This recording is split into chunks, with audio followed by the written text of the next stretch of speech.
SSLC ಮ್ಯಾಥಮೆಟಿಕ್ಸಲ್ಲಿ ಮತ್ತೊಂದು 1 marks question ಜೊತೆ ಬಂದಿದ್ದೀನಿ. Observe given factor tree and find the value of x and y. So ಇಲ್ಲಿ ಕೊಟ್ಟಿರುವಂತಹ tree ಏನಿದೆ ಇದು ನಥಿಂಗ್ ಬಟ್ ಫ್ಯಾಕ್ಟರ್ ಟ್ರೀ ಅಂತ ಹೇಳಿದ್ದಾರೆ, ಅಂದರೆ ಪ್ರೈಮ್ ಫ್ಯಾಕ್ಟರ್ನ ಎಕ್ಸ್ಪ್ರೆಸ್ ಮಾಡಿದ್ದಾರೆ. ಇಲ್ಲಿ ಕೊಟ್ಟಿರುವಂತಹ ನಂಬರ್ಗೆ ನಾವು ಫ್ಯಾಕ್ಟರೈಸೇಷನ್ನ ಮಾಡಿದ್ರೆ ನಮಗೆ ಎಕ್ಸ್ ಮತ್ತು ವೈ ವ್ಯಾಲ್ಯೂ ಗೊತ್ತಾಗುತ್ತೆ.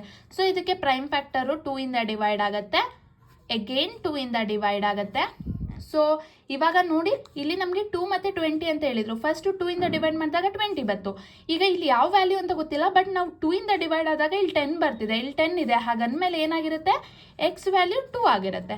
ಸೊ ಈಗೇನು 10 ಅನ್ನೋದು 2 ಇಂದ ಡಿವೈಡ್ ಆಗ್ತಿದೆ, 2 5 10 ಆಗುತ್ತೆ. ಸೊ ಇಲ್ಲಿ ನೋಡಿ ಇಲ್ಲಿ ಆಲ್ರೆಡಿ 10ಗೆ ಫ್ಯಾಕ್ಟರ್ ಏನು ಬಂದಿದೆ 2 ಇದೆ, ಮತ್ತು ವೈ ಏನು ಅಂತ ಗೊತ್ತಿಲ್ಲ ಅಂತ ಹೇಳಿದರೆ ನಮ್ಗೆ ಇಲ್ಲಿ ಏನು ಬರ್ತಿದೆ, ವೈ 5 ಬರ್ತಿದೆ. So y = 5. ಇದು 1 ಮಾರ್ಕ್ಸ್ಗೆ ಈ ರೀತಿಯಾಗಿ ಕ್ವಶನ್ ಕೇಳ್ತಾರೆ. ತುಂಬ ಸಿಂಪಲ್ ಆಗಿರುತ್ತೆ, ಬಟ್ ಅರ್ಥ ಮಾಡ್ಕೊಳ್ಬೇಕು ಅಷ್ಟೇ.